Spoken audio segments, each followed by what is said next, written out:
then all of a sudden Assam police used tear gas. Not only one tear gas, not only two tear gas, all of a sudden in the same place, they used 3 tear gas. Many journalists also injured. I was also injured. But unfortunately, one of our friend, one of my colleague, senior advocate, and our legal cell secretary, digital Bahini secretary, Mirul Islam, died on the spot. So this is a pre-planned conspiracy to kill Congress worker, to create fear psychosis, to finish the democratic process of agitation. Congress is not scared of it.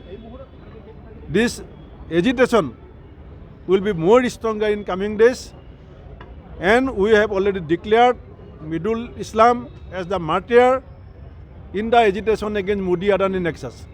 প্ৰতিবাদী কাৰ্যসূচীত গৈছিল, তাতে প্ৰতিবাদ কৰিছিল ৰাইজৰ হকে, তাৰপিছত তেওঁৰ মৃত্যু কেনেকৈ হ'ল? এই প্ৰশ্নৰ উত্তৰটো দিব লাগিব। তেওঁলোকে নিজকে বচোৱাৰ কাৰণে বিভিন্ন মন্তব্য কৰি আছে।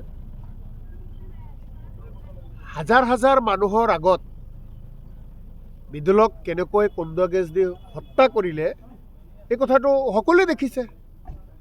তাৰপিছত পুলিচৰ কথাত তেওঁলোকে বক্তব্য দিব, সেই বক্তব্যত আমি নস্যাৎ কৰিছোঁ।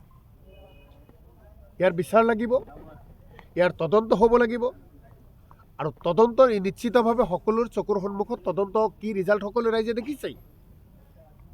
কাৰ নিৰ্দেশত হ'ব লগা হ'ল, কোনে এই কামবিলাক কৰিলে বেআইনীভাৱে? পুলিচে আইন জানো মান্য কৰিছে? প্ৰতিবাদকাৰীসকলক কেনেকৈ কণ্ট্ৰল কৰিব লাগে তাৰ কাৰণে আমাৰ দেশৰ সংবিধানে নীতি নিয়ম দিছে। সেই নীতি নিয়ম পুলিচে জানো ৰক্ষা কৰিছে? গতিকে স্পষ্টভাৱে কৈছোঁ, গণতান্ত্ৰিক প্ৰতিবাদ, ৰাইজৰ হকে প্ৰতিবাদ, ন্যায়ৰ কাৰণে প্ৰতিবাদ, আৰু সেই প্ৰতিবাদ কৰিব গৈ কংগ্ৰেছৰ এজন যুঁজাৰু সৈনিক আজি প্ৰাণ দিব লগা হ'ল। প্ৰাণ কোনে ল'লে? আৰক্ষীয়ে ল'লে। মানে শৰীৰত কোনো ধৰণৰ আঘাত ব্যক্তিজনৰ নাই, আৰু এতিয়া পোষ্টমৰ্টেম হ'ব। পোষ্টমৰ্টেম হোৱাৰ পিছত বিশেষজ্ঞসকলে ক'ব যে মৃত্যুৰ কাৰণটোনো কি, তাৰ পিছতহে আমি মৃত্যুৰ কাৰণটো গম পাম। কিন্তু এটা কথা ঠিক যে আজি প্ৰতিবাদী সমদলত সেই ব্যক্তিজনে ভাগ লৈছিলে। ব্যক্তিজনৰ বয়স 45 বছৰ, মৃদুল ইছলাম তেখেতৰ নাম, ঘৰ বকো অঞ্চলত। আৰু প্ৰতিবাদী সমদল প্ৰতিবাদ শেষ হোৱাৰ পিছত যেতিয়া ডিছপাৰ্চ হ'বলৈ মানুহখিনি তাৰ পৰা যাবলৈ ধৰে, সেই সময়তে তেওঁ অসুস্থ অনুভৱ কৰিছে। আৰু অসুস্থ অনুভৱ কৰাৰ পিছত প্ৰথম এখন হস্পিটেললৈ লৈ গ'ল উইণ্ট্ৰবৰ পিছত ইয়াত গুৱাহাটী চিকিৎসা মহাবিদ্যালয়ত অনাৰ পিছত তেখেতক মৃত ঘোষণা কৰিছে। কন্দুৱা গেছ আমি 3টা এমিউনিশ্যন ৰাস্তাত এনে ৰোল কৰি দিছোঁ, কোনো ধৰণৰ ফায়াৰ কৰা নাই, গতিকে কাৰো গাত আঘাত একো হোৱা নাই।